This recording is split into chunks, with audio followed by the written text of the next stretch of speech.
You found solutions to every problem last season. As this indicated, it might be a bit tougher this time around. Well, we found a lot of solutions today in the game. Created chances, crazy chances, unbelievable big chances. Didn't use them, that's true. That's why it's 0-0. But I like the game. And yes, there are different draws in your life. And this is one which we are not happy about the result, obviously, but I'm really fine with the performance because that's the way we have to play. That's the way we have to create. That's the way we have to protect. And we did all that.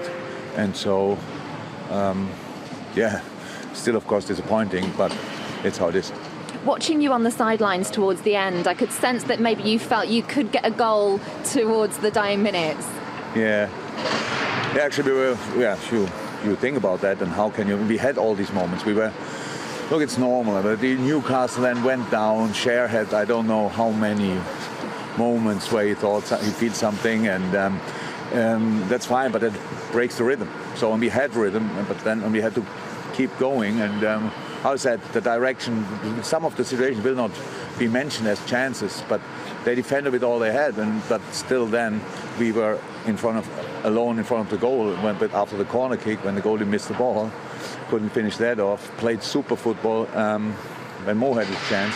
Trent has a super finish where somebody brought a body in between. I think that could have been a goal as well. First half we had already big chances. So look, I watched a lot of football games in my life, and you always have to, after a game, you just have to respect the result. But what you have to take of it is what was right and what was wrong. And about the performance, I have not a lot of wrong things to say apart from the finishing, and that will not stay like this forever. I know the boys good enough that I know they will finish these situations off next time if we get them again. Getting them again means we have to play like this, and in moments, of course, better like this, what we can do. And then we will win football games. That's it. And that's pretty much all as well. Overall, you finished 2020 top of the table, and considering everything you've had to deal with, injury-wise in particular, are you happy with that? The last thing, actually, what I'm thinking about is our position in the table in the moment. It's nice, but doesn't mean anything. And you see we drew now the last two games and are still top of the table in a very difficult season. It just shows how difficult the season is for everybody.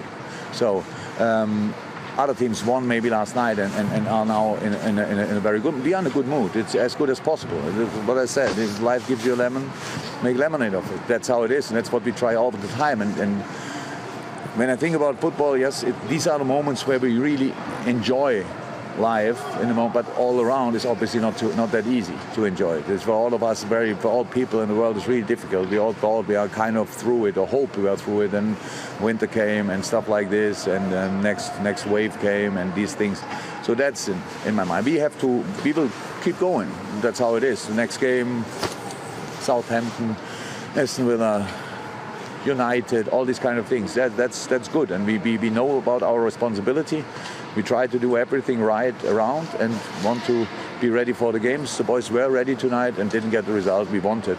That's not the worst. The worst thing in life. There are more difficult things to deal with in the moment. Walked over, all smiles. I take it that's a team performance that you're proud of tonight. Yeah, I think it's a terrific effort from us. I think we've got Man City away and then Liverpool at home, and Man City away can blow you away, and I thought we stayed in the game and we did brilliantly there.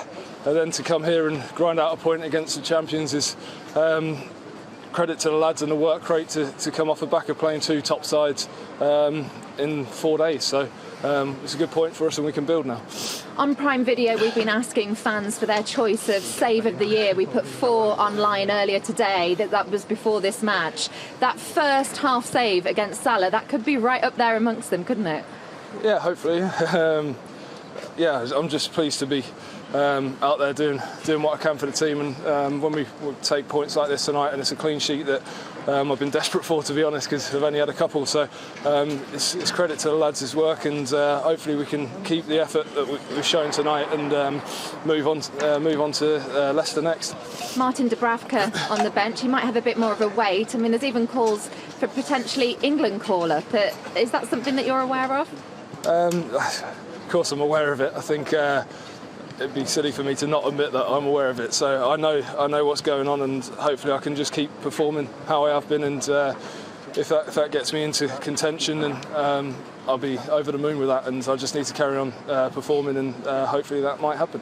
And Leicester City for you next on Sunday. Is this the perfect boost ahead of that match? Yeah, I mean it's another tough game. We've had a few tough ones in a row now, so we know we're going to have to work extra hard again, like we have tonight. We need to recover and make sure that we get some points from that as well, and keep moving up the table and doing the best we can. Well, that was an excellent performance from Karl Darlow tonight. Look at that. This season, only Sam Johnston of West Bromwich Albion has made more saves. He's level now with Meslier at Leeds, and we actually spoke about him before the game. He's excelled himself again tonight, Kevin.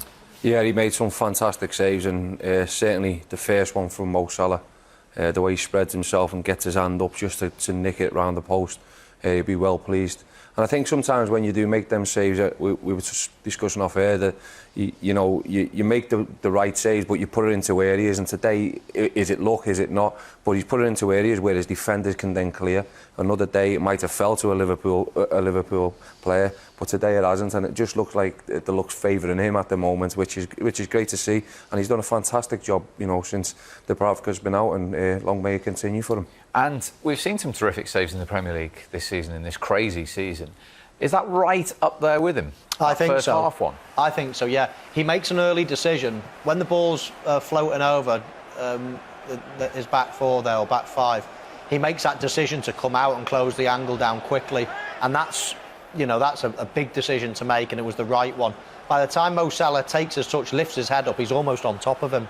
And then he just spreads himself, makes a big, and it almost goes past him. And he just gets his fingertips to it and touches it round the post. No question that would have gone in without the fingertips. But I think it's his initial decision to come out and close the angle, which is a sign of a great save there. And I thought it was a brilliant save. That was the pick of the bunch. And Dubravka's been brilliant for Newcastle, and it's a testament to Darlow that there was no suggestion he was ever going to come back in tonight. He's back on the bench. Yeah, and that's what you want.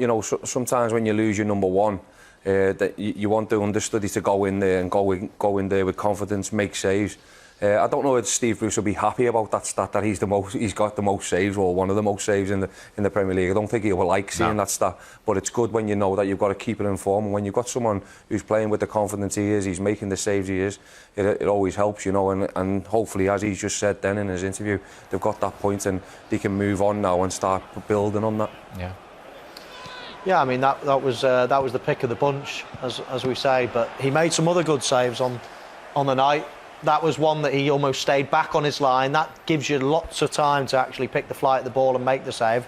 It was an expected save, though, I thought, Kevin, but still one he had to make. Yeah, and again, these are saves what you'd expect him to make, but he's putting them in areas where his defenders can help him out, and he's pushing them away from the goal. There, he pushes it back towards Yedlin. It could have went.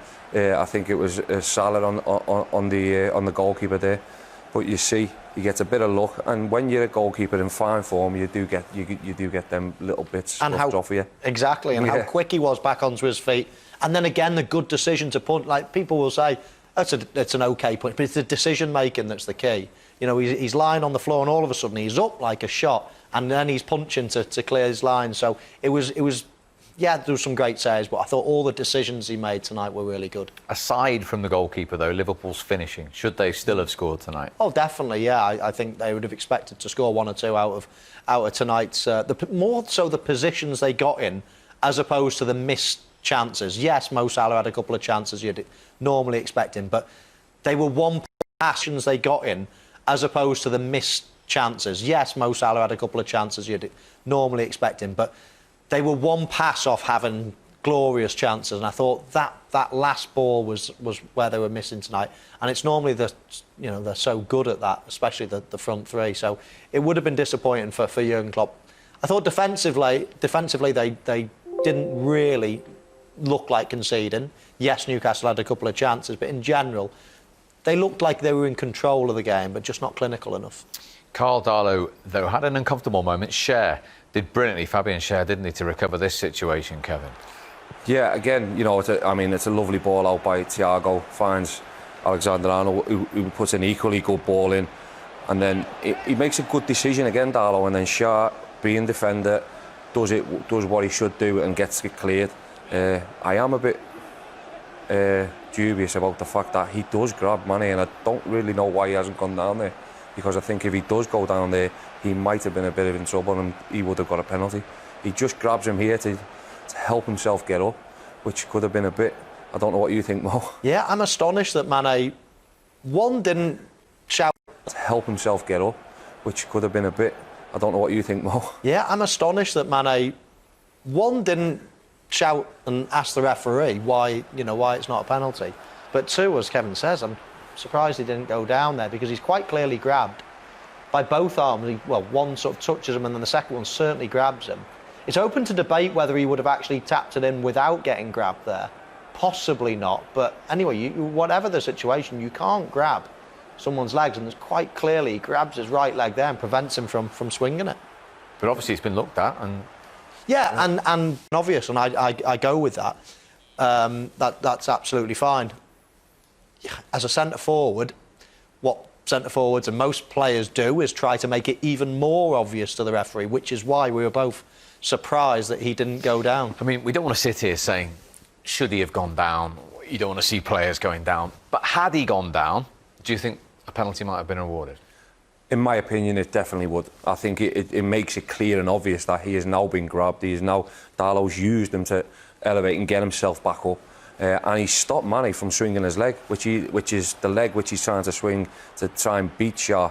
Look, it's a great defensive clearance. It's a good first decision by Darlow, but I am almost certain that if he goes down, he makes the referee's mind up in VAR or the assistant, Yeah, and we should applaud honesty as well. I mean, we see so many times this season players going down when there's either been hardly any touch or no touch at all. So I think we should applaud it.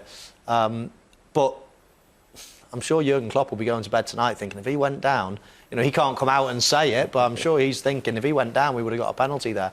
And it just goes to show it's virtually impossible for a referee to give a penalty unless you go down. And I've said it once and I'll say it again. Referees don't mind, and in fact, they prefer it if you go down and it gives them a decision to make, because in that instance, everyone can say what they like. Oh, yeah, it should have been a penalty. But no referee will give that. So it's almost better for a referee if you go down, give them a decision to make, and that's and it's not very palatable. I can understand sort of what people think, but I've spoken. Pierluigi Collina, most famous referee of all time, told me in the World Cup against Argentina, I asked him for a penalty because I didn't go, and he said, Michael, I can't give you a penalty unless you go down. 5 minutes later, Pochettino dangles a leg and I went down. He gives me a penalty. I mean, it happens. Whether we like it or not, it happens. And you went down from that day on. I didn't need a second invitation. He asked for it. Yeah. And he made the decision. You got He just dropped the name there as well, didn't he? and the World Cup and everything. Yeah. He mentions it once or twice. Talking about Jurgen Klopp, let's get the post-match thoughts of the Liverpool manager.